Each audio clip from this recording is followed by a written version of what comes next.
Un roman d'amour contemporain, captivant invite vous à écouter. Chapitre 1. Christopher. La sonnerie stridente de mon réveil brise le silence et j'ouvre les yeux m'étirant point. Merde, j'ai l'impression d'avoir dormi seulement 3 minutes point. Je crois bien que c'est le cas, murmure Heidi en posant une jambe entravée des miennes point toujours somnole. Je sens des lèvres contre mon cou de l'autre côté et mes yeux se referment point. Bonjour, Nikki point J perçoit son sourire alors qu'elle se blottit davantage contre moi point. Bonjour. Christopher point pendant encore quelques minutes, nous restons tous les trois allongés dans un silence confortable, puis je décide qu'il est temps de s'activer. J'ai une réunion avec le conseil d'administration à 9h point. Allez, debout, dis-je en soupirant point les filles protestent de concert, point J me redresse et jette un œil à la ronde. Des vêtements sont éparpillés aux 4 coins de la pièce et une bouteille de vin et 3 verres trônent à côté du jacuzzi de ma salle de bain. Je me penche et dépose un baiser sur la hanche de Nikki point. Lève-toi, petite dévergondée point. Laisse-moi tranquille, râle-t-elle en roulant sur elle-même pour écarter point.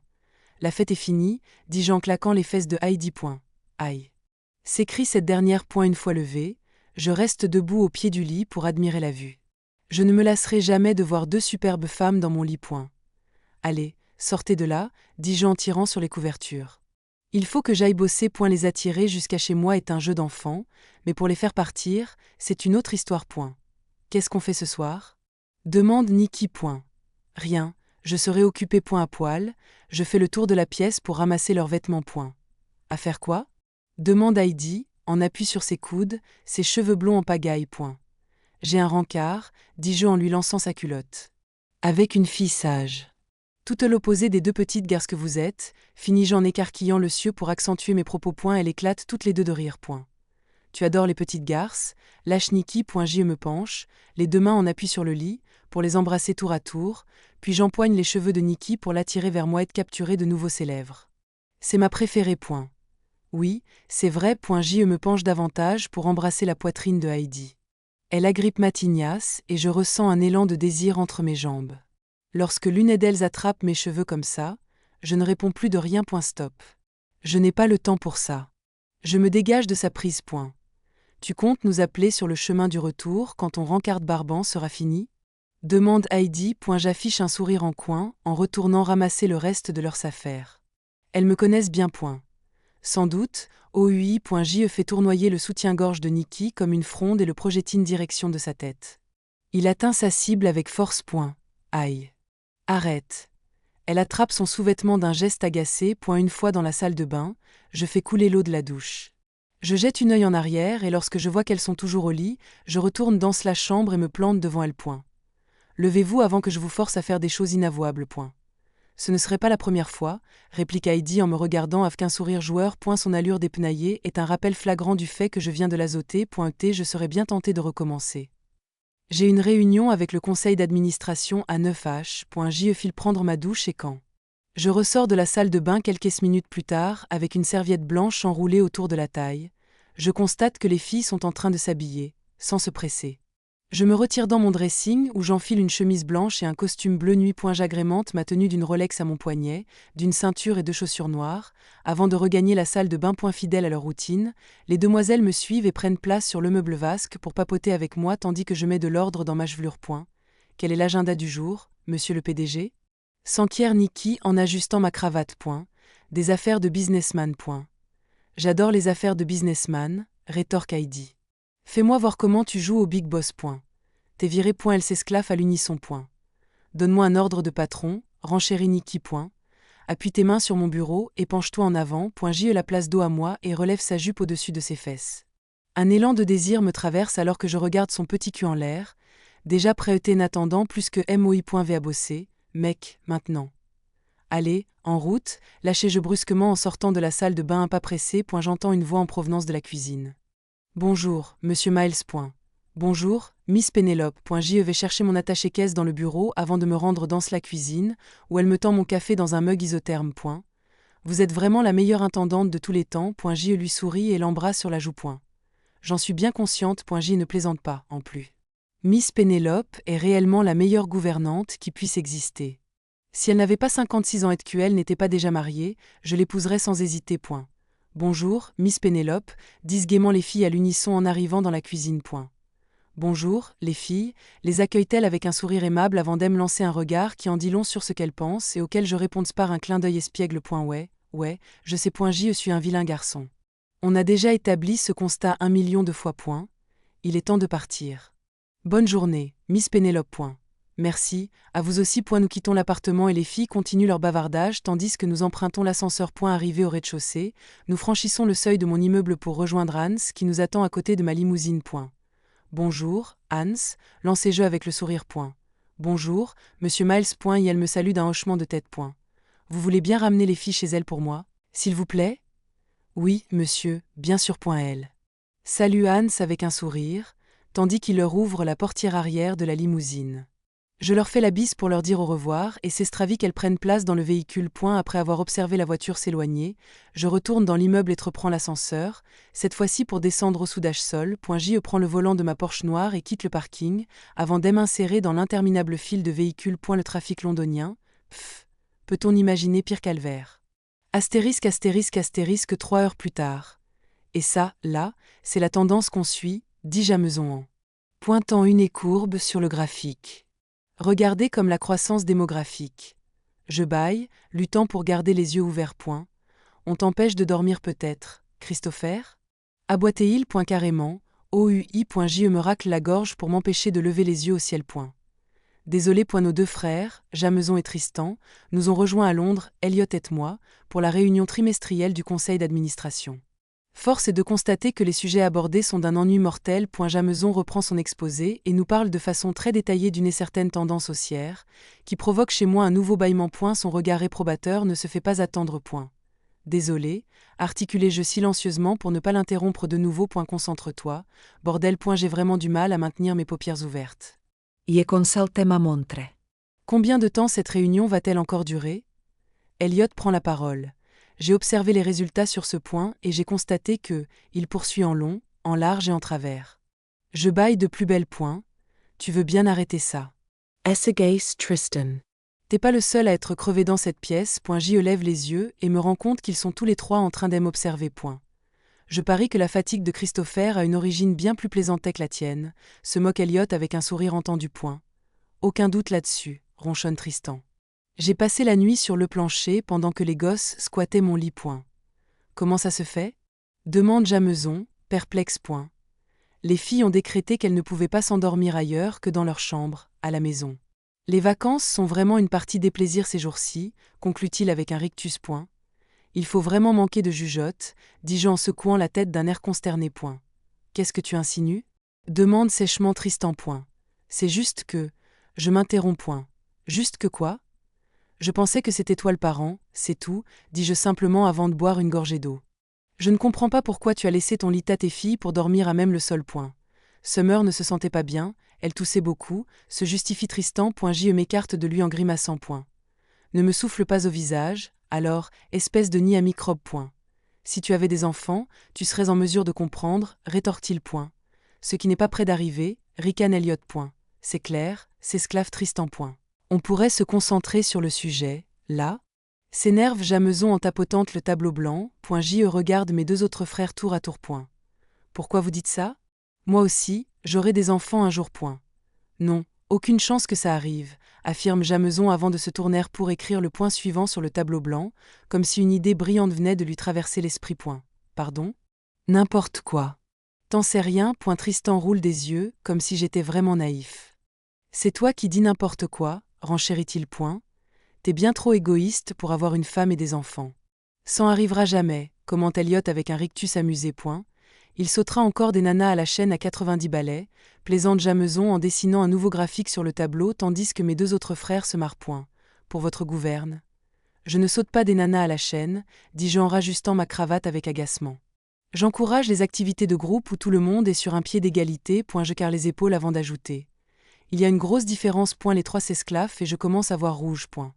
Ça vous va bien de me faire la morale alors que vous étiez exactement comme moi avant. Ah non, certainement pas, se défend Elliot. Rien à voir. Toi, t'es irrécupérable. Je ne suis pas irrécupérable. M'offusquai-je. T'as 31 ans et tu n'as jamais eu de relation sérieuse. Pas une seule, intervient Tristan. Tu as des rendez-vous avec des demoiselles irréprochables juste pour te donner bonne conscience, en essayant de te persuader qu'elles ont une chance, renchérit Jameson d'un ton factuel. Sans parler du fait que tu sautesses le femme par paire pour être certain de ne pas t'attacher à l'une ou à l'autre. J'en reste bouche bée, consterné. C'est comme ça que vous me voyez. C'est comme ça que tu es, répond-il avant de tapoter de nouveau le tableau blanc. Bon, revenons à notre suivi. Je regarde mes frères tour à tour, les tempes battantes sous le coup de la colère. Je ne suis pas irrécupérable. Juste pour y gâter, me provoque Elliot. Je suis outré. Et en quoi est-ce que je suis pour y gâter? Jameson fronce le nez. Oh, ne fais pas l'innocent. Je ne suis pas pour y gâter. Si, tu le es, insiste Elliot. Donne-moi un exemple. Tu n'as jamais passé un entretien d'embauche, mais tu as un job de rêver avec des employés qui te rendent des contos. 4 coins du globe. Tu possèdes des pantous à New York, Londres et Paris. Ta collection de voitures de sport avoisine les quelques millions de dollars. Pour une raison qui m'échappe, les gens te trouvent incroyablement séduisant et il te suffit d'un simple regard pour qu'une femme écarte les cuisses, qu'elle soit mariée ou non, énumère Jameson d'un ton calme. J'ouvre la bouche pour me défendre, mais aucun mot ne franchit mes lèvres. Et tu ne sortirais jamais avec une fille ordinaire parce que tu trouverais ça dévalorisant, ajoute Tristan. Personne ne veut sortir avec une fille ordinaire. M'écriai-je, hors de moi. Jameson me regarde droit dans les yeux. Dis-moi, à quand remonte la dernière fois où tu as dû te donner du mal pour obtenir quelque chose, Christopher?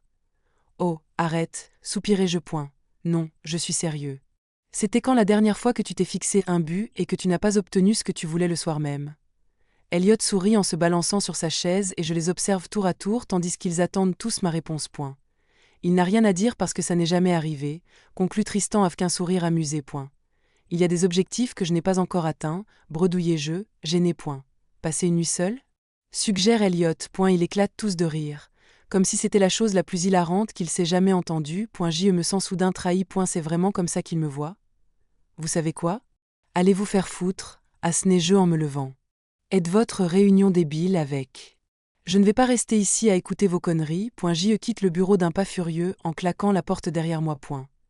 Allez, reviens, fais pas ta chochotte. S'écrie Jameson dans mon DOS. Je les entends s'esclaffer de nouveau. Enfoiré. En traversant le hall de la réception, je remarque que toutes les secrétaires lèvent la tête, alarmées par ma soudaine fureur. C'est sans doute une première. Je ne suis jamais en colère. Est-ce que tout va bien, Christopher? S'inquiète Victoria. Non, tout ne va pas bien. Ces enfoirés là-dedans pensent que je suis un putain de pourri gâté, m'exaspérai-je en levant les mains. Incroyable, non? En effet, c'est incroyable, répond Victoria en pinçant les lèvres pour masquer son sourire. Je plisse les yeux en signe d'avertissement silencieux et poursuis mon chemin en direction de mon bureau sous les gloussements des assistantes. Je vois rouge. Ils ont tous perdu la boule. Je rassemble mes affaires et les fourre dans ce mont attaché caisse avec brutalité. Je ne suis pas pour y gâter. Je suis outré. Comment osent-ils? Ils savent ce que ça veut dire, au moins? J'ai de sérieux doutes. Je sors de mon bureau et me dirige vers l'ascenseur sous le regard surprise de secrétaire. Je m'en vais. Pour aller où? S'enquiert Victoria en fronçant les sourcils. Ou bon me semble. Craignant que ma réponse soit mal interprétée, j'ajoute en la pointant du doigt. Parce que je suis énervé, pas parce que je suis pourri gâté. Elle écarquille les yeux pour enfoncer le clou. Je ne veux rien entendre, Victoria. Bien, monsieur, répond-elle en souriant. Et ne me prenez pas pour un idiot. Je n'oserais jamais. Je fulmine d'autant plus quand je vois les assistantes baisser la tête pour tenter de masquer leurs rires étouffés. Arrêtez de glousser ou je vous mets tout à la porte. Elles éclatent de rire. D'ordinaire, je suis le type drôle au bureau. Jamais le ronchon. Mais là, j'explose. Ça suffit maintenant. Quand les portes de l'ascenseur s'ouvrent, j'entre dans la cabine d'un pas furieux et j'appuie sur le bouton avec force avant d'ajouter. Vous pouvez dire adieu à votre prime de Noël. Leur rire redouble d'intensité. Bande de sorcières. Arrivé dans le parking souterrain, je constate que ma voiture ne se trouve plus à l'endroit où je l'avais garée, alors je décide de trouver le gardien des lieux. Où est ma voiture?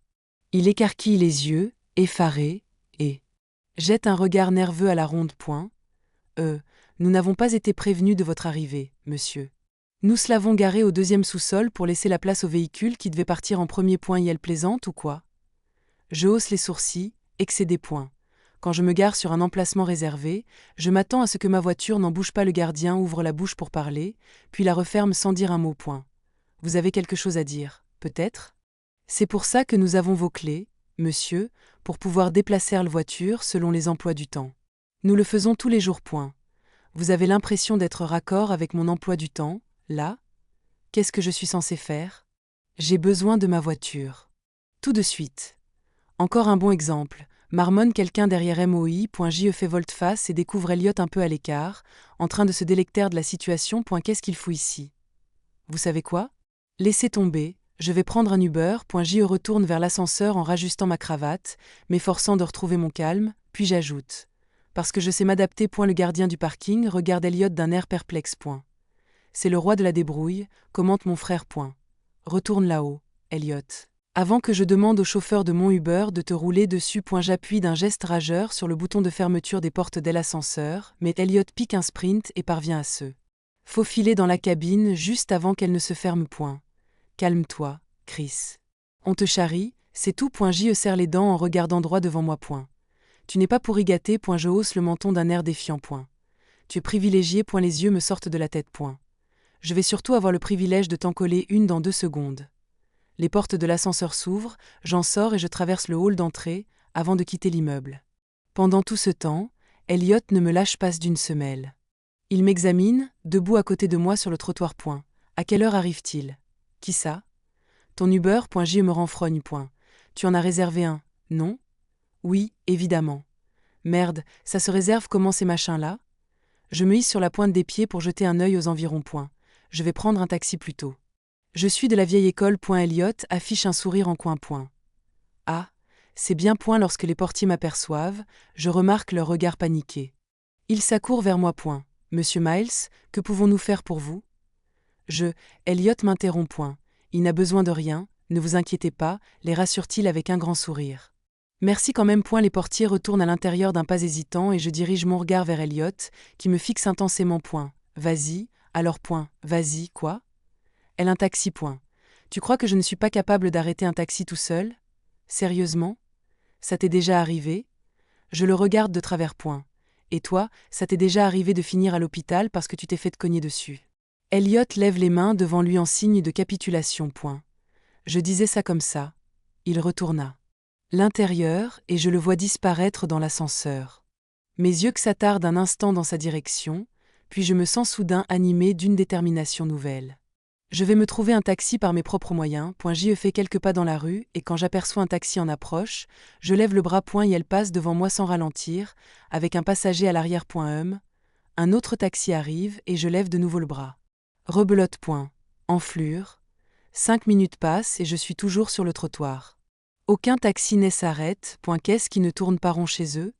Ils ne comprennent pas que je dois aller quelque part? C'est de la discrimination. J'entends une voix derrière moi. Monsieur Miles. Je me tourne et découvre Hans, qui a garé la limousine le long du trottoir. Est-ce que tout va bien, monsieur? Je regarde la rue. Les taxis continuent leur défilé sans s'arrêter et je pourrais bien attendre encore une éternité. Alors je jette un œil à l'intérieur pour m'assurer qu'Elliot a vraiment déserté le hall d'entrée. Ramenez-moi chez moi, s'il vous plaît. Hans m'adresse un sourire aimable et ouvre la portière arrière pour moi. Je monte dans le véhicule et il reprend sa place derrière le volant avant d'engager dans la circulation. Comment saviez-vous que j'étais là? Elliot m'a appelé. Elliot vous a appelé? Fulminé-je. Oui. Il a dit que je devais venir à votre secours. Quel trouduc. Astérisque. J'ai passé une merveilleuse soirée, s'extasie-t-elle. Je force un sourire pour lui répondre. Moi aussi. Je me retiens de regarder ma montre alors qu'on se dit au revoir sur le trottoir. Ça va durer encore longtemps cette mascarade?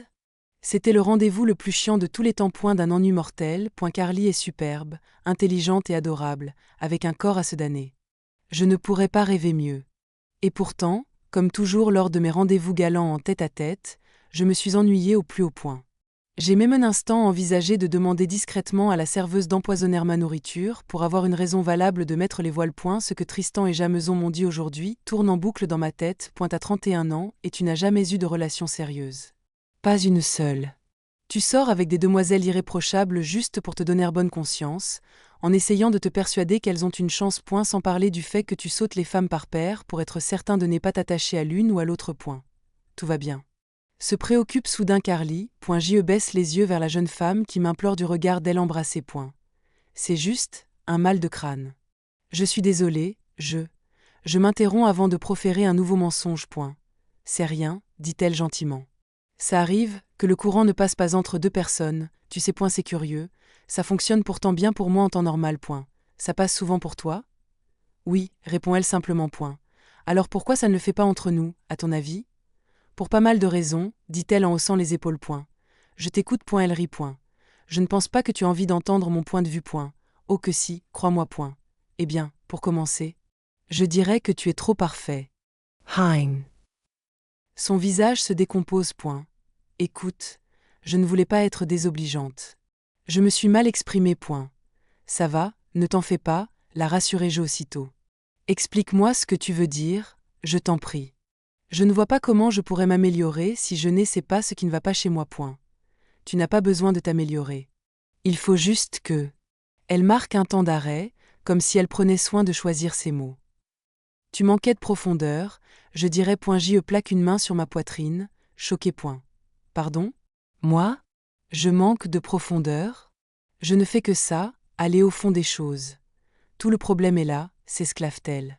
Tu ne pourras jamais comprendre ce que je veux dire, Christopher, et ça ne fait rien. Tu n'as pas vraiment besoin de comprendre avec la vie que tu mènes. Je la regarde fixement, perplexe. Qu'est-ce que tu entends par là? Ta vie a toujours été si parfaite que tu n'as jamais eu à te creuser la tête pour savoir qui tu étais vraiment. Je reste cloué sur place, offusqué d'entendre ce genre de propos pour la seconde fois de la journée. Je ne suis pas d'accord. Pourquoi tout le monde pense-t-il qu'il n'y a que les galères qui forgent le caractère? Je sais déjà qui je suis, alors pourquoi je devrais me creuser la tête? Elle se hisse sur la pointe des pieds et me fait la bise. Parce que les diamants se forment en profondeur, dans des conditions extrêmes. Elle tourne les talons et commence à s'éloigner d'un pas tranquille. Mais qu'est-ce que tu racontes? Je suis un putain de diamant, Carly, dis-je en écartant les bras, écœuré. Tu sais combien de femmes rêveraient avoir un diamant comme moi? Elle éclate de rire et se retourne vers moi. Les femmes que tu as l'habitude de fréquenter courent seulement après l'argent. Elles ne sauraient même pas reconnaître un diamant si elles en voyaient un. C'est pour ça que ça colle entre vous. J'en reste muet de stupéfaction. Elle me souffle un baiser avant de se fondre dans la nuit. Je frotte ma barbette 3 jours en la regardant s'éloigner. C'était vraiment étrange. Même si j'ai horreur de l'admettre, intéressant. J'entre dans un bar et m'assieds sur une banquette près de la fenêtre. Qu'est-ce que je vous sers? Me demande une serveuse.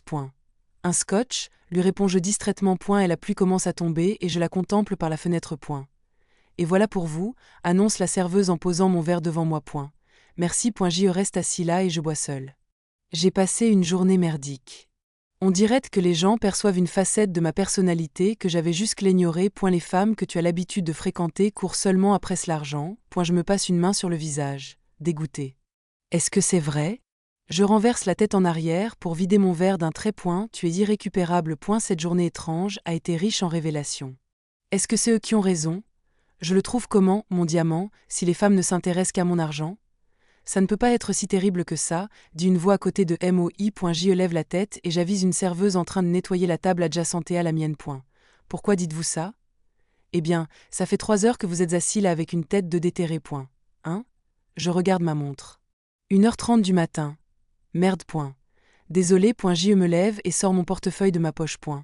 Vous vous êtes fait larguer, c'est ça? S'enquiert-elle en me donnant l'addition. Je fronce les sourcils, ce concept m'étant étranger. Non, pas du tout. Vous avez largué quelqu'un, alors? Non plus. Occupe-toi donc de tes fesses. Viré? Je ne suis pas d'humeur à discuter et j'aimerais juste qu'elle la boucle, alors je préfère mentir. Oui. Viré. C'est génial, ça, dit-elle avec un grand sourire. Vous êtes à la croisée des chemins, j'adore. Cette femme a vraiment une case en moins. Je ne vois pas en quoi c'est génial de se faire virer. Mais si, de cette façon, on peut repartir de zéro. Se réinventer. Je la regarde d'un air perplexe. Et se réinventer. Prendre un nouveau départ. Exactement. Elle se remet à briquer la table. Qu'est-ce que vous feriez, vous, pour repartir de zéro? Elle sourit d'un air rêveur. Je prendrai la poudre d'escampette et je voyagerai à travers le monde. Pour le redécouvrir d'un œil nouveau, frais. Je la fixe sans ciller alors que mon esprit s'emballe. Ce n'est pas la première fois que j'entends ça. J'y ai moi-même déjà songé, il y a 2 années. Enfin, soyons réalistes, personne n'a les moyens de le faire, ajoute-t-elle en haussant les épaules. Mais c'est chouette d'y penser, vous trouvez-ce pas? Je ne vous le fais pas dire. Je règle ma note et, perdu dans mes réflexions, je marche jusqu'à la station de taxi située au coin de la rue. Il y en a un de disponible et je monte à l'arrière du véhicule. Où est-ce que je vous dépose? Demande le chauffeur d'un ton jovial. J.E. sourit. Voilà bien la preuve que je suis parfaitement capable de prendre un taxi par moi-même. En réalité, je suis certain que je pourrais accomplir tout ce que je veux. Je vais montrer à ces enfoirés de quel bois je suis fait. Même sans argent. Pas facile. Astérisque astérisque astérisque allongé sur le dos, je contemple fixement le plafond de ma chambre plongée dans la pénombre. Cette sensation d'estomac noué ne veut pas me lâcher. Depuis que l'idée d'un nouveau départ m'a effleuré l'esprit, je ne peux plus m'en défaire. Mais faut-il vraiment que je devienne invisible pour qu'on me voie tel qu'est je suis vraiment? Ma réaction n'est-elle pas un peu excessive? Je ne veux pas tomber dans le piège de me laisser gouverner par l'argent, à supposer que ce ne soit pas déjà le cas. Je déteste la façon dont mes fréresses me perçoivent. Je déteste le fait que Carly me trouve superficielle. Le pire dans tout ça, c'est que je sais qu'elle a raison. En l'état actuel des choses, je suis totalement superficielle. Je ne sais même pas comment gagner en profondeur, et cette idée me déplaît elle aussi. J.E. vaut mieux que ça. J'en suis persuadée. J.E. ne me résume pas à mon nom de famille. Mais comment découvrir ce qu'il y a de plus en moi? Si je devais passer une année entière sans argent, à quoi ressemblerait ma vie? Je songe aux possibilités et aux risques que ça impliquerait, puis à la fierté que je ressentirais si j'y parvenais. J.E. n'est pas quitté la maison de la semaine. Pour la première fois de ma vie, je n'ai aucune envie de sociabiliser. Je ne veux pas me montrer ici ou là, je veux seulement disparaître. Astérisque astérisque astérisque lundi matin. Après une semaine sans sexe qui m'a semblé durer une éternité, j'ai enfin pris une décision. Je sors de l'ascenseur avec un objectif en tête. Bonjour, les filles, dis-je en passant devant les secrétaires. Bonjour, Christopher. J.E. traverse le couloir et j'entre dans le bureau d'Elliot. Jameson et Tristan repartent à New York ce soir et je sais que je dois agir maintenant, tant que nous sommes tous ensemble. Elliot? On peut se voir une minute dans mon bureau? Mon frère détourne les yeux de son ordinateur d'un air dubitatif. À propos d'eux? Va juste chercher Jay et Tri et venez me voir. Au cas. J.E. gagne mon bureau et j'allume mon ordinateur. J'ai du pain sur la planche. Quoi de neuf? Demande Jameson en arrivant. Elle s'affale sur le canapé. Elliot et Tristan limitent. Alors, qu'est-ce qui se passe? Je vais quitter Miles Media pour un temps. Je prends un congé sabbatique. Pour faire quoi? Demande Jameson. Pour sortir des sentiers battus. C'est-à-dire? C'est-à-dire que je m'en vais faire du backpacking. Chapitre 2. Tu plaisantes, c'est ça? Pas du tout. Non. J.E. m'assied à mon bureau. Tu comptes partir combien de temps? 12 mois. Mais bien sûr. Dit Elliot en grimaçant. Tu ne ferais jamais un truc pareil. T'as bien failli m'avoir pendant une minute. Bon, pourquoi tu voulais nous voir? Je suis on ne peut plus sérieux. Tu ne tiendrais même pas une heure avec un sac sur le dos, ricane Tristan. Alors une année entière. T'es plus précieux que nous trois réunis. Ce qu'il vient de dire ne fait que renforcer ma détermination. Je ne suis pas bon à rien, tu sais. Si c'est à cause de nos taquineries de la semaine dernière, je te promets que c'était juste pour rire. Ça n'a rien à voir avec vous. Il s'agit de moi, là. Tu ne tiens plus à la vie? Demande Jameson d'un ton sec. Ce que vous m'avez dit m'a fait réfléchir, et si je ne change pas ma façon de faire? Je m'interromps, hésitant à dire la suite. Oui? Ça fait des années que cette idée me trotte dans la tête, et je sais que si je ne le fais pas maintenant, je serai trop vieux après. Tu es déjà trop vieux pour ces conneries. Essen Serge Jameson. Je n'ai jamais croisé de routard de 31 ans. C'est vrai que tu en connais sûrement beaucoup, répliquai-je. Mais pourquoi tu veux te lancer là-dedans enfin? Parce que j'en ai besoin. Il faut que je me recentre sur moi-même. J'ai toujours dit que je le ferais un jour et je pense que c'est l'occasion ou jamais. Elliot commence à faire les 100 pas. Bon. Je devrais pouvoir réorganiser les équipes, et tu pourrais bosser depuis nos filiales à l'étranger. Non, pas de contact avec l'entreprise. Je veux gagner ma croûte par mes propres moyens. Je vais partir avec $2000 en poche. D'après mes calculs, ça devrait me permettre de tenir un mois, si je fais attention. Jameson éclate de rire. Toi, sans argent? Tristan en rajoute une couche, hilar. Tu me fais trop rire. Généralement, tu dépenses bien plus que ça en une journée. Mais, qu'est-ce que tu vas faire comme boulot? S'inquiète Elliot. Elle attend ma réponse avec des yeux effarés. Le stress qui l'envahit est presque palpable, mais je hausse les épaules d'un air désinvolte, comme si ce n'était pas la chose la plus terrifiante que j'ai jamais entreprise. Eh bien, je ne sais pas encore. On verra ce qui se présentera. J'aviserai au fur et à mesure. Non, non, non. Port Elliot. Hors de question. Tu dois planifier tout ça. Les miles n'avisent pas au fur et à mesure. On pourrait bien te retrouver mort quelque part. Je ne vais pas te laisser vagabonder dans la nature, livré à toi-même. T'es au courant qu'il y a de vrais tarés qui s'ébaladent en liberté? Je n'ai pas besoin de ta permission, tu sais point. C'est n'importe quoi, c'est nerve jameson, et c'est dangereux, ça va sans se dire point. J'y ai bien réfléchi, toute la semaine, et je sais que je dois le faire. Si j'aimais des gonfles maintenant, je suis sûr de le regretter. J.E. hausse les épaules avant d'ajouter. Franchement, je ne vois pas ce qui pourrait m'arriver. Elliot revient à l'assaut. Ah non, tu ne vois vraiment pas?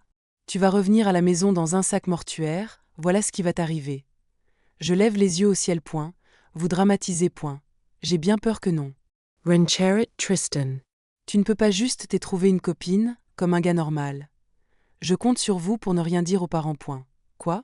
Essenerve Tristan. Tu crois peut-être qu'ils ne vont pas remarquer ton absence si tu te barres une année entière? Je compte leur dire que je vais suivre une formation en France. Je le s'appellerai régulièrement et j'irai à Paris depuis l'Espagne pour passer quelques jours avec eux s'ils décident de venir me voir là-bas. L'Espagne? Ce sera mon point de départ. Pourquoi l'Espagne? Je hausse les épaules. Je ne sais pas. J'ai toujours aimé la paella. Oh, que quelqu'un m'achève. S'exclame Jameson en se pinçant arrête du nez.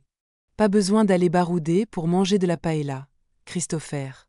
Je suis sûr qu'il y a un excellent restaurant espagnol quelque part à Londres. J'y pose mes mains sur mes hanches. Écoutez, je vous appellerai tous les jours si ça peut vous faire plaisir, mais quoi qu'il arrive, je pars. Vous ne pouvez pas m'en empêcher. Aucun d'eux ne bronche. Et je vous tiendrai au courant de mon itinéraire, au cas où il y aurait un pépin. Tu pars avec un garde du corps, dit Jameson d'un ton sans appel.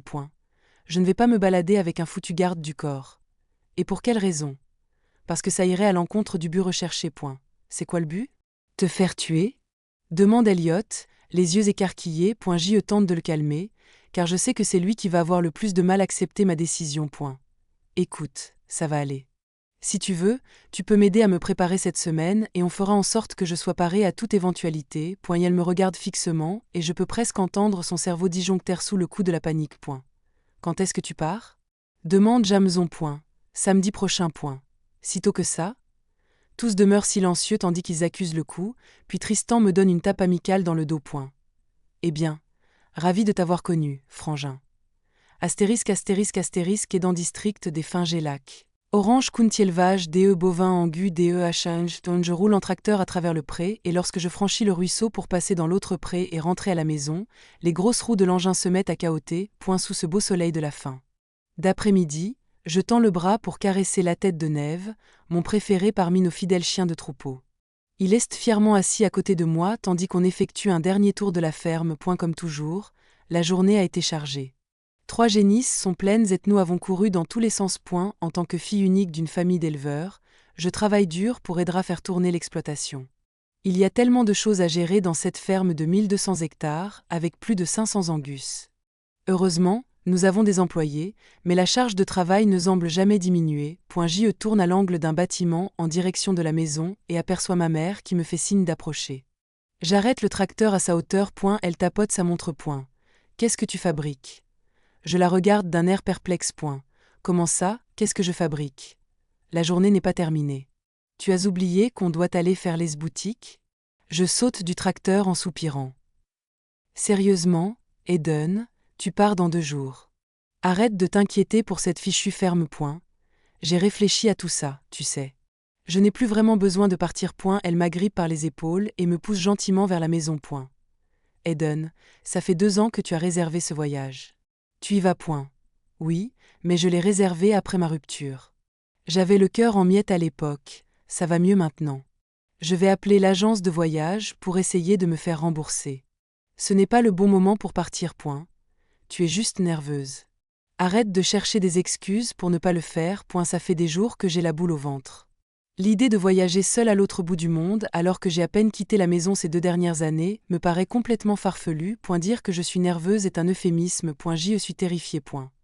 Je ne veux pas vous laisser en plan, papa et toi. Vous avez besoin de moi ici. Et s'il se passait quelque chose pendant mon absence? Ma mère me sourit.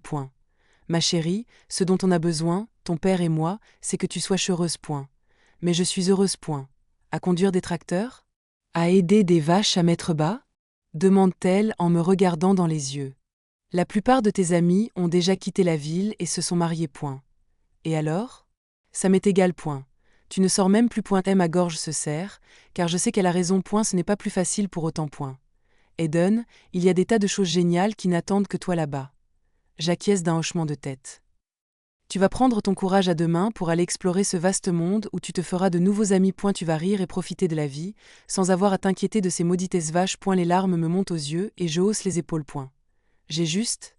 Je sais, ma puce, tu as peur, m'interrompt-elle avec un sourire bienveillant, mais ce que je trouverais plus inquiétant, moi, c'est que tu passes toute ta jeunesse ici sans avoir vu ce qui se passe ailleurs. Elle m'éprend dans ses bras. Cette ferme t'attendra toujours ici, Eden, mais lui, il t'attend aussi. J.E. fronce les sourcils. De qui parles-tu? De celui qui fera battre ton cœur. Il est là-bas, quelque part. J'en suis persuadée. J.E. lève les yeux au ciel. Maman, je peux t'assurer que je ne vais pas rencontrer l'amour de ma vie dans une auberge de jeunesse. On ne sait jamais. Le monde regorge de fermiers en herbe. Sans doute, oui. Ici, il nous faudrait un veto. À la bonne heure. Elle me prend par le bras et on se dirige vers la maison. Un mécano agricole, ce serait bien utile aussi, poursuit-elle. Il y a toujours un truc à bricoler sur ces fichus tracteurs. J.E. rit. C'est vrai, oui. Un poseur de clôture, ce serait génial. J.E. rit de plus belle. Je m'imagine rentrer chez moi avec un pauvre homme qui ne se serait douté de rien et se retrouverait à poser des clôtures pendant 2 jours à la demande de mon père.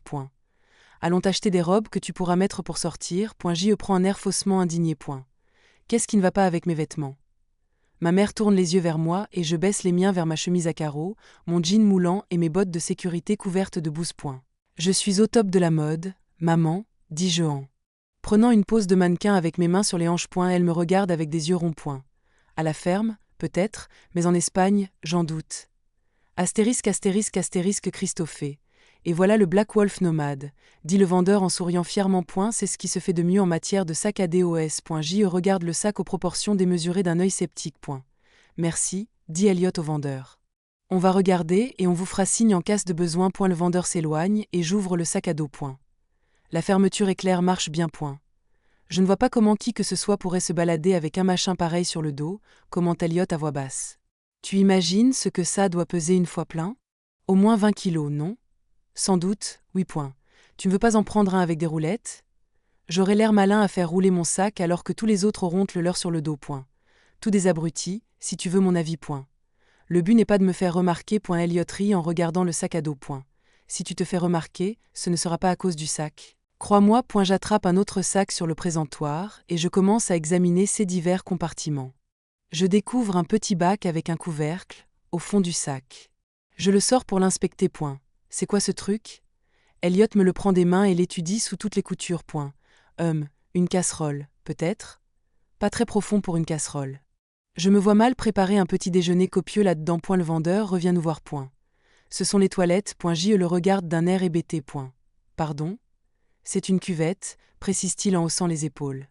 Pour pouvoir faire vos besoins dans les bois, quoi. Elliot remet aussitôt le bac dans le sac comme s'il s'était brûlé les doigts. Il veut faire du backpacking, pas retourner à l'état sauvage. Le vendeur éclate de rire. C'est la première fois que vous partez en rando, hein? Elliot et moi nous échangeons un regard silencieux et le vendeur en profite pour ajouter une couche. Si vous vous retrouvez dans un endroit sans toilette, vous pourrez utiliser cette cuvette et la vider plus tard. C'est aussi simple que c'est. J.E. regarde cette bête sauvage d'un air atterré. Je ne vois rien de simple là-dedans. Vous pensez vraiment qu'il va remettre ce truc plein de merde dans son sac? Demande Elliot en grimaçant de dégoût. Le vendeur hausse les épaules avec une innocence feinte. C'est une option. Même pas en rêve, marmonnai-je en me détournant de ce foutu Homède caverne. Mais où va le monde? Bordel? Il faut que je sorte d'ici. Je sens ma tension grimper en flèche. Quel est le sac que vous vendez le plus? Celui-ci, répond le vendeur en brandissant un autre modèle. Sans hésitation. Je le prends. En noir ou en rouge? Rouge. Je le regarde d'un air dubitatif. Est-ce qu'il est sérieux? Qui voudrait d'un sac à dos rouge? Noir. Qu'est-ce qu'il lui faut d'autre à votre avis? Demande Elliot. Vous partez pour combien de temps? 1 an. Le vendeur émet un sifflement. Vous ne faites pas semblant, dites donc point mais de quoi je me mêle? Si j'avais voulu votre avis, je vous l'aurais demandé, dis-je d'un ton agacé. Il désigne Elliot du pouce. C'est ce qu'il vient de faire, lui.je lève les yeux au ciel. Ce type commence sérieusement à me taper sur les nerfs. Bon, quels sont les équipements de base? De bonnes chaussures, des mini-serviettes. Qu'est-ce que vous entendez par mini-serviette? Il me présente un article emballé de la taille d'un jeu de cartes. Il y a une serviette là-dedans. Ah bon? Épatant. Qu'est-ce que vous avez d'autre comme mini-truc? Demande Elliot. En dehors de ce qui est évident chez vous, marmonnez-je dans ma barbe. Arrête, chuchote Elliot. Des boussoles, répond le vendeur en allant en chercher une. Une boussole? Je vais faire du backpacking, pas l'ascension du mont Everest. Ce type est vraiment à côté de la plaque. Elliot me regarde avec des yeux ronds pour me demander silencieusement de la boucler. Le gars revient et me tend une boussole, que je donne aussitôt à Elliot. On la prend, répond ce dernier avec bien trop d'empressement. On a aussi de très bonnes gourdes, poursuit le vendeur en se rendant à l'autre bout de la boutique. Pas besoin de la boussole, dis-je à Elliot à voix basse. Et si tu te perds en route? Je lève les yeux au ciel. Je me servirai de Google Maps, comme tout le monde au XXIe siècle. Tu la prends quand même, rétorque Elliot d'un ton colérique. Non, je ne la prends pas. Je lui arrache des mains pour la reposer sur une étagère. Le vendeur revient avec une gourde gigantesque. Elle est géniale, celle-ci. Elle peut garder la chaleur ou le froid pendant 24 heures, et avec cette longue sangle, vous pourrez la porter en bandoulière. Et regardez, elle est camouflage. Si vous croyez que je vais porter une gourde camouflage en bandoulière, il faut vous faire interner d'urgence. Elliot se pince l'arête du nez pour réprimer un fou rire. Vous vendez des GoPro? Demande-t-il. Qu'est-ce que tu veux que je fasse avec une GoPro? Je veux que tu l'aies sur la tête en permanence pour qu'on puisse regarder en direct live le merdier dans lequel tu vas te fourrer. Je le regarde d'un air exaspéré et il hausse les sourcils comme s'il venait avoir une révélation. Ce serait une super télé-réalité, en vrai. Je devrais passer quelques appels. Je suis sûr que ça pourrait intéresser une chaîne de télé. Je le regarde avec des yeux ronds. Ça va pas la tête ou quoi? Tu ne vas pas appeler qui que ce soit. Un sac de couchage. Enchaîne le vendeur. C'est indispensable, ça. Je compte dormir dans un lit. Il vous faut quand même un sac de couchage. Il y a des moments où vous risquez de ne pas trouver d'hébergement sur la route et dans ces cas-là, il faudra dormir à la dure. On le regarde tous les deux d'un air perplexe. Qu'est-ce que vous entendez par à la dure? Demande mon frère. Eh bien, vous pourriez être obligé de dormir dans la forêt ou dans une gare, par exemple. Une gare. Sérieusement? Vous avez des mini-matelas? Un truc compact, comme la serviette? Le vendeur renverse la tête en arrière en éclatant de rire. Elle est bien bonne celle-là. Ce n'était pas une blague. On va prendre un sac de couchage. Un comme ça, dit Elliot en tapotant le présentoir. Jaune ou noir? Je le regarde d'un air atterré. Vous êtes fâché avec les couleurs ou quoi? Qu'est-ce qui ne va pas chez vous? Je ne vois pas qui voudrait d'un sac de couchage jaune. Le vendeur se dirige vers la caisse avec toutes nos affaires. Il les empile sur le comptoir. Est-ce que ce sera tout?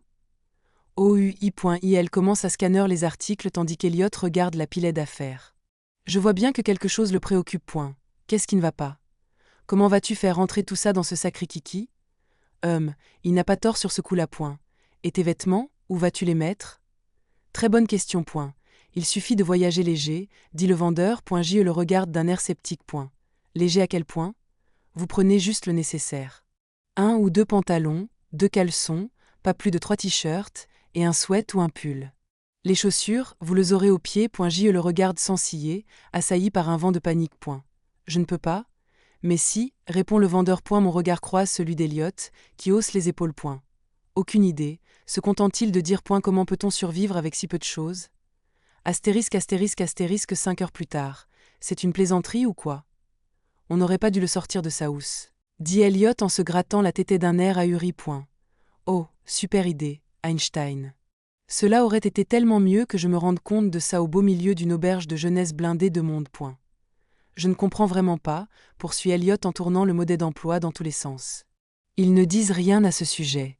Est-ce qu'il y aurait un bouton sur lequel appuyer ou je ne sais quoi? Je regarde une fois de plus, en 20. Il n'y a aucun bouton. Dites-moi que je rêve. Jameson a déjà fait du camping. Il doit savoir comment faire. Elliot passe un appel vidéo au gars, tandis que je continue à me débattre avec le problème. Salut, répond Jameson. Quoi de neuf? Demande Tristan. On est dans la mouise ici, explique Elliot en levant le téléphone pour qu'il puisse nous voir. Je crois que le type qui nous a vendu ce bordel est foutu de notre gueule. Quel est le problème? Demande Jameson. Tu peux m'expliquer comment cet énorme sac de couchage est censé rentrer dans cette toute petite housse? J'essaie de nouveau de le faire rentrer sous leurs yeux et Jameson éclate de rire. Mais quel crétin! Il faut l'enrouler. Impossible. C'est comme un éléphant qui voudrait copuler avec un cafard, il n'y a aucune chance que ça puisse rentrer. T'as déjà entendu parler des lubrifiants? Demande Tristan en pouffant. Ça m'étonnerait, répond Jameson. Tu as vu les femmes qu'ils se tapent? Allez vous faire foutre. Je ne suis pas d'humeur à écouter vos conneries. C'est vraiment la cata. Je suis censé être en vacances. Je ne vais pas passer 9 heures par jour à me battre avec un sac de couchage récalcitrant. Mets-le à plat par terre. Quoi? Mets-le à plat, répète Jameson d'un ton agacé. Je m'exécute. Plie-le en deux maintenant, et puis encore en deux, et enroule-le. L'enrouler? Demande Elliot d'un air sceptique. Oui, il suffit de l'enrouler, crétin. Pourquoi cet abruti de vendeur ne nous l'a-t-il pas précisé? On se met à quatre pattes, Elliot et moi, et on tente de suivre les instructions. À grand renfort de soupirs et de grognements, et avec les rires de Jameson et Tristan en arrière-plan, on finit par arriver à faire rentrer le sac d'écouchage dans sa housse au bout de 20 minutes. Allez, maintenant tu dégages, dis-je à l'objet en l'envoyant valser dans le couloir. D'un coup de pied bien senti. Tu ne viens pas avec moi après le cirque que tu viens de faire. Je ne veux plus jamais te voir. Tu vas pourtant bien devoir l'emmener, s'agace Elliot. Hors de question. Il faudrait 8 mains pour s'en sortir avec ça, et je ne suis pas magicien. Je préfère encore me l'écailler. Astérisque 4 jours plus tard l'avion atterrit sur le tarmac et je pousse un long soupir. Voilà, on y est dans quelques minutes. Je quitterai le confort de mon siège en première classe pour chercher un Uber et m'élancer vers l'inconnu sans parachute. Tout ce que je sais, c'est que mon hébergement coûte 18 € par nuit, que je suis loin du compte en matière de vêtements, et que je hesse passionnément mon sac de couchage. 40 minutes plus tard, je sors de l'aéroport et me dirige vers la file de taxi, plutôt satisfait de moi-même. J'ai récupéré mon paquetage sans problème et tout semble se dérouler à merveille. Bonjour, dis-je au chauffeur du premier taxi disponible. Bonjour, répond-il avec le sourire. Vous pouvez m'emmener ici, s'il vous plaît? Je lui montre l'endroit où je veux me rendre sur mon téléphone. 6. Super. Elle ouvre le coffre, j'y dépose mon sac à dos, puis je monte à l'arrière du taxi. Le chauffeur s'installe au volant et démarre. Je regarde par la vitre, tout sourire. Tout se passe comme sur des roulettes. Une vraie promenade de santé. Soudain, le chauffeur appuie sur l'accélérateur et on passe de 0 à 160 km/h en 5 secondes chrono. Quand il fait une queuette poisson à une autre voiture et se fait klaxonner, j'agrippe fermement le siège devant moi. Mais qu'est-ce que vous foutez? Il change de fil et les pneus crissent. J'écarquille les yeux d'effroi. Ralentissez. Il continue à zigzaguer dans la circulation à toute vitesse. Relax, dit-il en agitant les bras. Ça va. Il n'y a rien qui va avec votre conduite. Il grille un feu rouge et je ferme les yeux en m'accrochant au siège comme si ma vie en dépendait. Chapitre 3. Eden. Ça? Propose ma mère en tenant un bikini sur un cintre devant elle. Je la regarde d'un air interrogateur. Où est passé le reste? Elle éclate de rire. Je fais du shopping avec ma mère et ma meilleure amie, Monica, avant de partir en voyage. Et celui-là? Monica me montre un bikini jaune à pois blanc. Un itsy-bitsy teeny-weeny, tout petit bikini, un bikini rouge et jaune à petits pois. Chante maman. Je lève les yeux au ciel en continuant à faire le tour de la boutique. Je ne vois vraiment rien. Qui puisse me plaire ici. Parce que tu détestes faire du shopping, répliquent-elles toutes les deux à l'unisson. Et ça? Monica lève devant elle un bikini noir avec un string en guise de bas et une eau à peine existant. Je suis consterné. Certainement pas. Ce maillot n'envoie pas le bon message. Tu veux parler d'un truc du genre « Salut, je m'appelle Eden, j'ai un corps de rêve et je suis prête à faire la fête ?» Ma mère pouffe de rire. Il sera parfait, on le prend. Elle l'arrache des mains de Monica et le pose en travers de son bras. Je vous le dis, les tenues provocantes attirent la mauvaise catégorie d'hommes. Maman et Monica échangent un regard découragé. Et de quelle catégorie parles-tu? Demande ma mère en soupirant. Des dragueurs. Je déteste les dragueurs. Mais c'est si amusant. Proteste Monica avec des yeux ronds. Moi j'ai dit, profite à fond tant que tu le peux. Elle caresse son ventre de femme enceinte et ajoute. Crois-moi, Asie, une fois mariée, la fête est finie. À qui le dis-tu? Renchérit maman en soupirant. Monica lève une robe blanche moulante devant elle. Non. On voit tout à travers point une fois de plus, ma mère lui arrache le vêtement des mains pour l'ajouter à la pile sur son bras point. C'est quel genre de mec que tu veux attirer alors? Demande Monica, s'emparant d'un ensemble de lingerie en dentelle. Oulala, c'est sexy, sa point maman l'ajoute aussi à sa collection point. Je ne cherche pas à attirer qui que ce soit point, il va falloir te dévergonder un peu, ma fille. S'exclame ma mère point. Régie ne reviendra pas, Asie point. Je sais bien, oui, inutile de me le rappeler point. Pourquoi l'attends-tu alors? Je ne l'attends pas. C'est juste que je n'ai pas encore trouvé chaussuréa mon pied point. Ok, donc si Régie revenait te voir ce soir pour te demander en mariage, tu dirais non? Monica s'empare d'une petite robe rouge et me la montre point. Bien sûr que je dirais non. J lui ôte la robe des mains pour la remettre à sa place. Régie et moi, on est sortis ensemble pendant 5 ans. C'était mon amoureux au lycée. Il est parti à l'université ensuite et il n'est jamais revenu point. Avec quel genre d'homme te verrais-tu, alors? Insiste maman point. Je réfléchis quelques instants à cette question point. Blond. Débrouillard. Travailleur. Qui aime les animaux. J continue à farfouiller parmi les vêtements sur les portants point. Vierge, de préférence point. Vierge. S'exclame ma mère, consternée. C'est quand même mieux être avec quelqu'un qui sait ce qu'il fait. Ce que je veux surtout, c'est un homme fidèle qui m'aimera de tout son être point. Ce n'est pas avec un puceau que tu vas trouver ça, réplique Monica.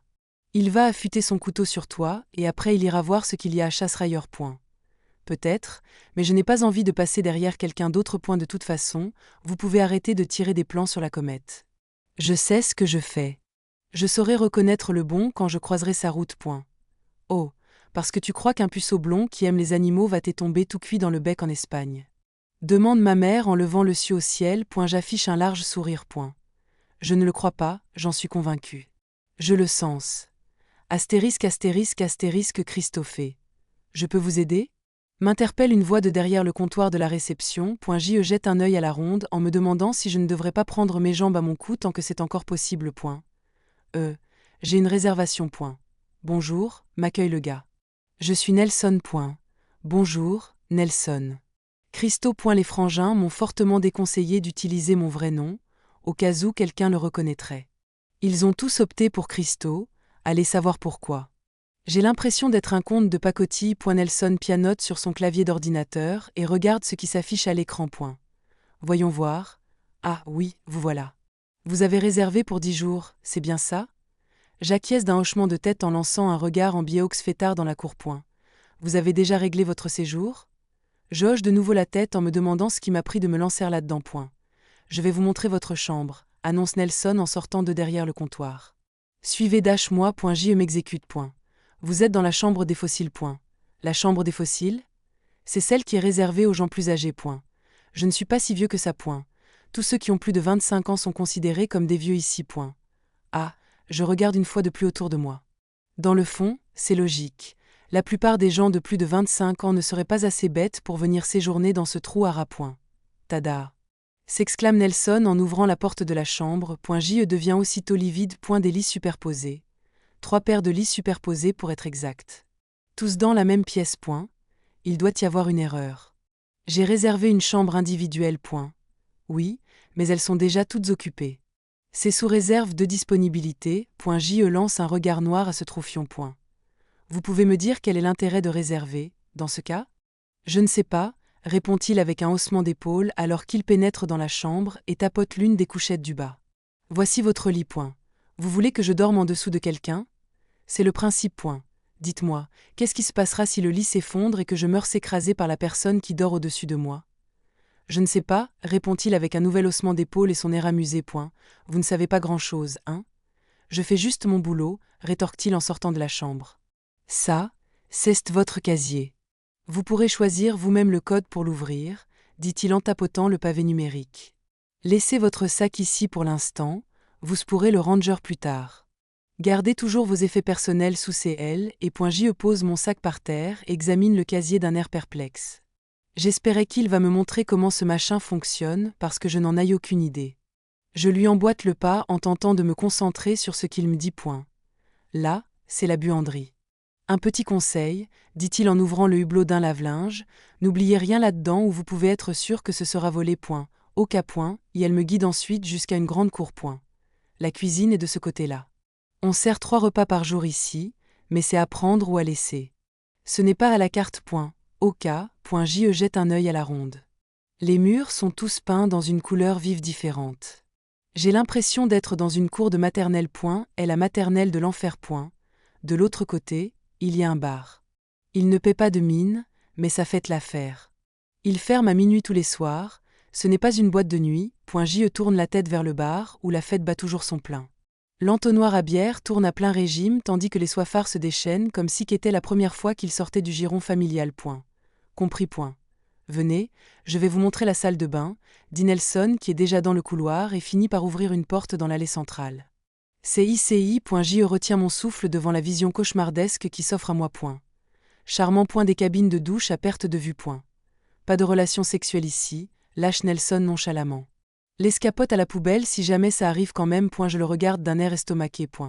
Est-ce que c'est vraiment utile de le préciser ? Vous n'imaginez même pas répugnant. Voilà, on a fait le tour, dit-il en posant ses mains sur ses hanches, visiblement fier de lui. Merci. Si vous avez besoin de quoi que ce soit, vous savez où me trouver. Et elle s'éloigne d'un pas guilleret et je le regarde faire. Vous allez vraiment me laisser ici tout seul ? Bois, scandent les voix des fêtards qui squattent le bar. Des cris et des rires remplissent l'air. Je regarde autour de moi. Indécis. Je finis par retraverser le couloir pour aller ranger mon sac dans le casier, puis je me dirige vers ma chambre.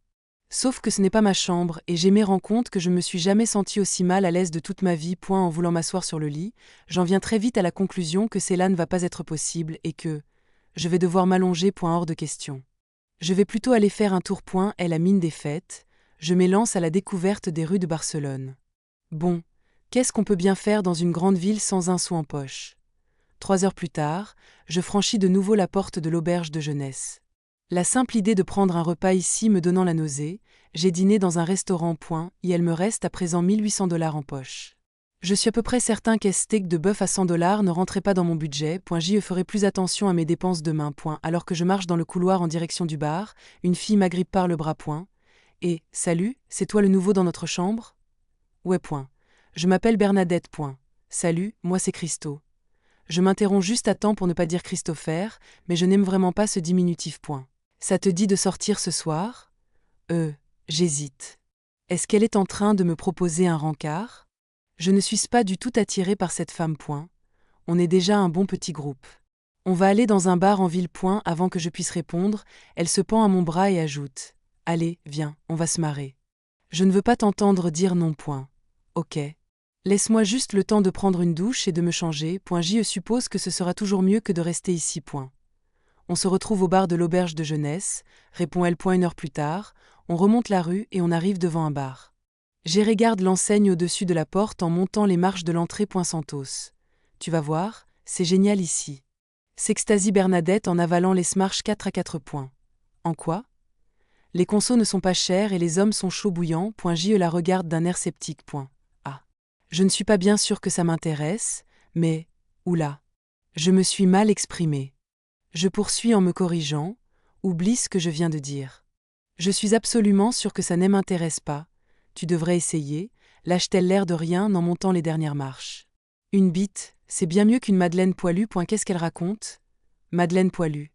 Mais quelle femme utiliserait cette expression, madeleine poilue ? Cette nana est vraiment perchée. J'ai un gros doute là-dessus, marmonnai-je pour moi-même alors qu'on arrive en haut des marches. Une fois à l'intérieur du bar, j'embrasse du regard le spectacle flamboyant. Il y a des néons partout. Des torsades lumineuses, des écriteaux qui clignotent. Alors, tu trouves ça comment ? Me demande Bernadette, le visage rayonnant.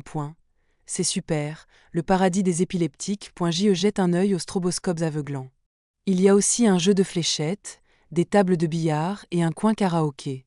Les murs sont entièrement revêtus de boiseries, conférant à cet endroit des allures de chalet. Toutes les personnes présentes semblent avoir mon âge. Des rires résonnent dans la salle. L'ambiance est sympa. Bon, ce n'est pas si mal que ça, après tout. Je sens que je reprends un peu du poil de la bête. Ils sont tous là-bas, annonce Bernadette en agitant une main en l'air pour signaler sa présence. Elle m'agrippe par le bras et m'entraîne vers un groupement de personnes. Je la trouve un peu trop familière avec moi, mais elle est peut-être juste naturellement amicale avec tout le monde. À ce stade, je ne suis plus sûre de rien. J'ai l'impression que mes sens sont tellement débordés qu'ils se sont tout bonnement mis en veille. Tu es venu, finalement ? Je savais que tu ne pourrais pas résister, l'accueille-t-il un homme du groupe, un accent australien. Oui. Bière? Nous propose-t-il point. Je veux bien, merci. Elle reste plantée devant moi et je me demande ce qu'il attend point.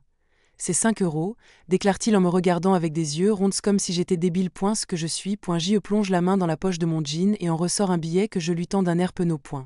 Désolé. Merci. Elle hoche la tête et disparaît dans la foule pour se rendre au bar. T'es nouveau, mec? Me demande un type. Elle est grand, avec de longues dreadlocks brunes et la pommade. J fronce le nez. La vache. Il pouvait. La pire odeur de sueur que j'ai jamais sentie. Une douche ne te ferait pas de mal. Hein? Il me regarde d'un air étonné, lève un bras et se renifle lui-même. Je ne sens pas mauvais.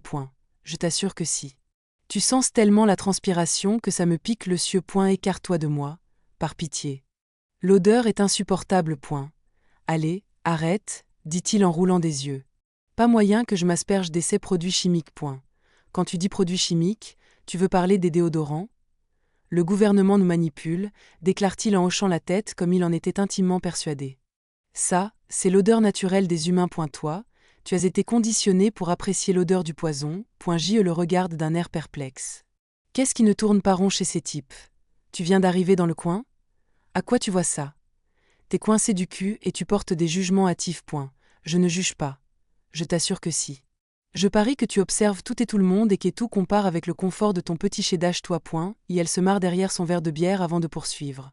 Tu ferais mieux de changer d'état d'esprit, et vite, sinon tu ne pourras pas t'empêcher de prendre le premier avion pour rentrer. J fronce les sourcils. On dirait qu'il lit dans mes pensées. J'ouvre la bouche pour lui répondre, mais je suis assailli par un nouveau relent de transpiration qui me fait grimacer. Putain. Tu sens vraiment mauvais. Elle hausse les épaules comme s'il ne me croyait pas, tu vois? C'est ce que je disais, t'es un connard coincé du cul. Personne ne m'a jamais dit que je puais. Impossible. Je ne te crois pas, c'est pourtant vrai, réplique-t-il avec un sourire satisfait. C'est la cata pour toi avec les femmes, je me trompe? Il perd sa contenance. Comment t'as deviné? Les femmes aiment les types qui sentent bon, pas les poubelles ambulantes. Je suis très bien comme je suis, s'indigne-t-il. Je hausse les épaules et lève les mains devant moi d'un geste de capitulation. Ok, si tu le dis. Je te parle juste franchement, sans méchanceté. Un silence inconfortable s'installe et dure un moment, puis je lui demande « Qu'est-ce que je devrais faire alors, d'après toi ?»« À propos de quoi ? Tu as dit que je ferais mieux d'arrêter d'être coincé du cul. Et je le pense. Comment dois-je m'y prendre ?» Il sourit, semblant ravi que je lui demande un conseil. Eh bien, tu dois juste lâcher prise. Je le regarde, perplexe. Vis l'instant présent, arrête de réfléchir, précise-t-il. Ne t'inquiète pas de ce que font les autres. Ce que tu aimes faire chez toi, fais-le ici, tout simplement. Le plaisir sera le même, peu importe le décor. Le vrai toi va émerger en dehors de ta zone de confort. J l'observe toujours d'un air dubitatif. Je t'assure, mec, si tu veux vraiment t'éclater pendant ton séjour, ça ne tient qu'à toi. Ces paroles me font réfléchir. J'en ai vu passer, des voyageurs, crois-moi. Ceux qui se détendent et qui vivent au jour le jour en profitent à fond. Par contre, ceux qui passent leur temps à comparer la moindre chose à ce qu'ils ont chez eux repartent au bout de 4 à 6 semaines. Et une fois rentrés chez eux, ils mentent et te racontent à qui veulent entendre qu'ils ont passé les meilleures vacances de leur vie, alors qu'en réalité, ils ont à peine effleuré la surface. Il y en a même certains qui ne tiennent pas si longtemps, ils rentrent chez eux plus tôt encore. J pousse un long soupir. Je ne vais quand même pas admettre que j'ai songé à rentrer aujourd'hui, 6 heures après mon arrivée. Ta façon de voir les choses est intéressante. Lâcher prise. Qu'est-ce qui te détend quand tu es chez toi? C'est quoi ton activité préférée? Le sexe. Sans hésitation. Elle éclate de rire. Tu es au bon endroit, alors. Répond-il en désignant la foule d'un grand geste du bras. Tu es dans la capitale européenne du sexe. Elle me détaille de la tête aux pieds avant d'ajouter. Avec la belle gueule que t'as, ça doit être facile de scorer avec les nanas. C'est peu de le dire. Ce n'est pas mon apparence qui me permet de les sauter. Arrête ton char, mec. Je suis sérieux. Le gars le plus moche du monde peut être attirant s'il sait comment s'y prendre. Comment, alors? En mettant du déodorant. Dis-je en écarquillant les yeux. Tu racontes n'importe quoi, rétorque-t-il avec un soupir d'exaspération. Ok, pas de problème. Je suis sûr que ta main droite fait aussi bien l'affaire qu'une belle chatte bien excitée. Continue à te branler. Elle me regarde avec effarement et je hausse les sourcils d'un air plaisantin. Va te faire foutre, mec. Je me marre et jette un œil autour de moi car en parlant de foutre, qui sera l'heureux élu, ce soir? Le type australien revient du bar avec un plateau de shots de tequila. Jackpot. Bula est aux commandes derrière le bar. Je le regarde d'un air interrogateur. Bula? C'est quoi ça? C'est une nana qui raffole de ma queue. Elle me file tout le temps d'esconceaux gratuites. Je veux bien te sucer la bite aussi si ça me permet de picoler à l'œil, se marre le gars avec les dreads. Et elle prend un shot et le lève devant lui. Chacun de nous en fait autant et on porte un toast. Au nouveau pote, dit l'Australien. Et au déodorant. Ma remarque fait tellement rire l'Australien qu'il recrache la gorgée de tequila qui vient de prendre. Je lève mon verre à ça, renchérit-il. Tu trouves que je pue, toi aussi? Demande le type avec les dreads d'une air consterné. Tu sens vraiment fort, oui, lui confirme son ami. Vous vous appelez comment au fait, les gars? Je m'appelle Body, répond l'Australien. Il est grand et musclé, avec des cheveux blonds couleur sable. Et, on ne t'a jamais dit que tu ressemblais à Chris Hemsworth? C'est l'accent qui fait ça, répond-il en haussant les épaules. J'aimerais bien avoir autant de fric que lui, en tout cas. Et sa femme. Elle est vraiment canon. Moi, c'est Basile, intervient le gars avec les dreads. Basile? Oui, c'est ça. Mon prénom te pose aussi un problème? Me demande-t-il, complètement sur la défensive. Calme-toi, lui dit Body en riant. Ce n'est pas très courant comme nom, c'est tout. Je prends un autre shot de tequila sur le plateau et je le vide cul sec. Basile a raison, je dois juste lâcher prise. Ce soir, je vais tirer un coup et comme ça, je serai détendu et prêt à repartir du bon pied demain matin. Je balaie la foule du regard. Le bar est bondé. Je n'ai plus qu'à choisir sur qui jeter mon dévolu. Astérisque 4 heures plus tard DL me mordit l'oreille. Et si on sortait d'ici? Murmure-t-elle dans le recoin sombre. On peut aller chez MOI. La demoiselle a un chez elle. Je ne serai pas obligé de dormir dans ce trou à rats. Les choses deviennent enfin intéressantes. Mes mains glissent jusqu'à ses fesses et je la tire contre mon érection. Comment s'appelle-t-elle? Déjà? Merde. Il faut que je fasse un effort pour me souvenir de ce genre d'infos. Cela étant dit, elle est très belle, avec de longs cheveux noirs et une silhouette à se damner, à la fois pulpeuse et athlétique. Exactement ce qu'il me faut pour pouvoir me détendre. Pas de prise de tête, c'est clair, net et précis. On y va, Christo? Demande-t-elle avec son accent sexy. Je souris contre ses lèvres. Je te suis. J'ai beaucoup de stress à évacuer ce soir. Tu vas devoir tenir le choc, ma jolie. Elle me prend par la main et me guide vers la sortie. Je salue Basile et Body d'un geste au passage et Basile lève les yeux en l'air, blasé, tandis que Body s'esclaffe. Je vous l'avais dit ou pas? On se retrouve à marcher dans la rue, main dans la main, et je dévore son corps des yeux. Elle est canonne, c'est incontestable, et sa mini-jupe moulante noire ne laisse rien à l'imagination. Comment elle s'appelle déjà? On prend un taxi? Pas besoin, j'habite juste au coin de la rue. Ok. On poursuit notre route, nos doigts entrelacés. Tu sais, j'ai eu envie de sortir avec toi à la seconde où je t'ai vu ce soir, me confesse-t-elle d'une voix langoureuse. Ces propos délirants me font marrer, mais je joue le jeu, vraiment. Au coin de la rue, on tourne pour emprunter une ruelle pavée. Plongée dans l'obscurité. Je me sens soudain mal à l'aise. Le décor est sacrément glauque. Stop. Je demeure silencieux tandis qu'elle n'arrête pas de jacasser. Non pas que je m'en plaigne, son accent est franchement excitant. On arrive devant une porte qu'elle déverrouille tandis que je laisse courir mes mains le long de son corps. J'écarte les cheveux de son cou et je dépose mes lèvres sur sa nuque. Lorsque je commence à mordiller le lobe de son oreille, je la sens frémir. Dans mon jean, ma queue est au garde à vous et je me sens davantage moi-même que quelques heures auparavant. La porte s'ouvre sur un escalier en bois en colimaçon et je lève la tête. Curieux. C'est par là, dit-elle d'un ton aguicheur en commençant à monter les marches. Je la suis, mes mains glissant sur ses fesses avant de remonter sa jupe sur ses hanches pour admirer pleinement ses courbes. À chaque pas, ses muscles fermes se contractent sous mes doigts. Arrivé en haut, on commence à s'embrasser. Nos lèvres scellées, on pénètre dans l'appartement. Ses yeux restent fermés tandis que je bats des cils pour tenter de distinguer les contours de la pièce seulement éclairée par une petite lampe. Où est-ce que je suis tombée? Les murs sont recouverts de tableaux étranges et je remarque une multitude d'objets suspendus au plafond. Des corbeilles et des tétesses d'animaux factices. Enfin, j'espère. Je romps notre baiser et recule d'un pas pour analyser l'espace. Je dépose mon portefeuille sur une console près de la porte en tentant de prendre mes marques dans cet environnement surréaliste. Les murs sont noirs et l'un d'eux est couvert de graffitis. J'aperçois aussi drapeaux, des squelettes d'animaux, des skateboards, des planches de surf, et une table basse avec un bong gigantesque posé au centre. Qu'on me vienne en aide. Une sonnette d'alarme commence à retentir dans ma tête. Le décor est complété par un tapis violet à poils longs et un immense cheval à bascule, plus grand que moi, installé dans un coin. Carrément flippant. Je ravale la boule que j'ai dans la gorge en contemplant les lieux. Je me sens à l'étroit dans cet appartement, où il y a assez de mobilier pour en aménager 10. C'est quoi, cet endroit de malheur? J'ai mis un pied dans le musée des horreurs. Mon chez-moi te plaît? Me demande ma conquête avec un sourire. Je suis bien obligé de mentir. Oui, oui. Concentre-toi sur l'essentiel. Fais ce que tu es venu faire. Peu importe à quoi ressemble son appart.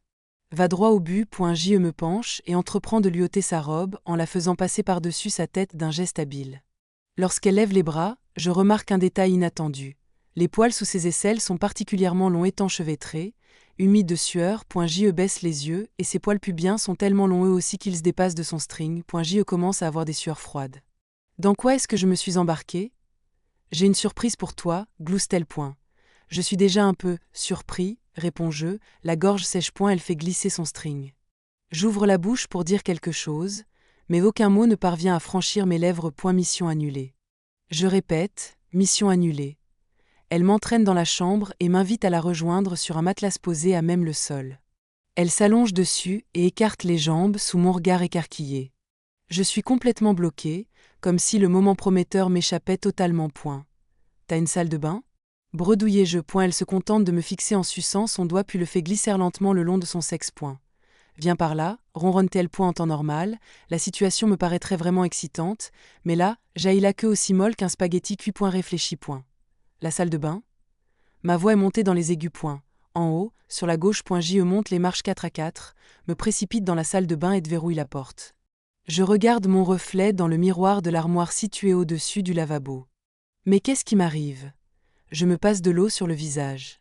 Reprends-toi, mec. J'ouvre un battant de l'armoire pour voir si quelque chose pourrait m'aider à l'intérieur. Une montagne de tubes de crème. J'en prends un et lis l'étiquette. La misile. Je regarde les autres tubes de plus près. Tous les mêmes. J'écarquille le cieux. C'est quoi ce bordel? Elle a une maladie? Je sors frénétiquement mon téléphone et tape sur Google. À quoi sert le Lamisil? Les résultats de la recherche mettent un temps fou à s'afficher et ma nervosité grimpe en flèche. J'actualise la page. Allez, bordel. La connexion est mauvaise, rien à faire. À quoi sert ce foutu Lamisil? Je compose le numéro d'Eliott. Salut. Dit-il avec entrain en décrochant. Je te manque déjà? Aide-moi, chuchotai-je d'un ton paniqué. C'est urgent. Qu'est-ce qui t'arrive? Balbutie-t-il. Je suis chez une nana. Je lui ai enlevé son string et c'est un remake de Gorille dans la brume, là, en bas. Sa baraque. C'est le musée des horreurs. Je viens de trouver 50 tubes de Lamisil dans son armoire de salle de bain. Gorille dans la brume? Qu'est-ce que tu veux dire? C'est la putain de forêt amazonienne, frangin. T'as jamais vu une touffe comme ça? Il me faudrait une machette pour arriver à m'introduire là-dedans. Ah oui, quand même. Fais une recherche sur le Lamisil. Je n'arrive pas à me connecter ici. Ok. J'attends. Mon cœur bat à tout rompre dans ma poitrine. Christo? L'entends-je crier d'en bas. Je t'attends, dépêche. Merde. La vache, ça sent mauvais ton affaire, me dit Eliott. Quoi?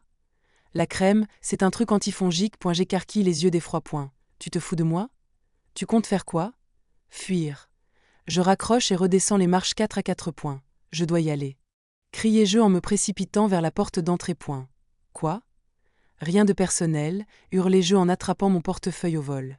T'es vrem canon, je t'assure. Je franchis la porte et dévale l'escalier. Je déboule dans la rue comme si j'étais poursuivi par un meurtrier avec une hache, ou dans la situation actuelle, par un gorille avec une mycose de l'enfer. Un taxi passe et je lève le bras. Taxi. Il s'arrête à ma hauteur et je n'ai jamais été aussi soulagé. Je me jette sur la banquette arrière. Vous allez où? Au bébé backpacker.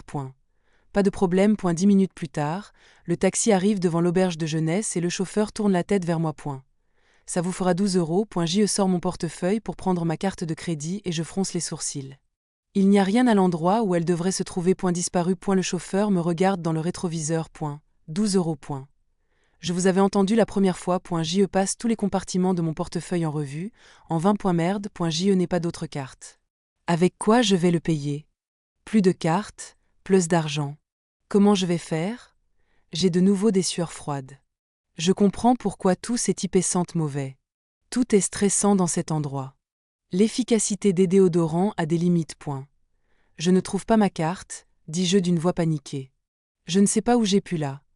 Je m'interromps, frappé par l'évidence, et je me réadosse à mon siège, muet de stupéfaction. Cette garce velue a volé ma carte.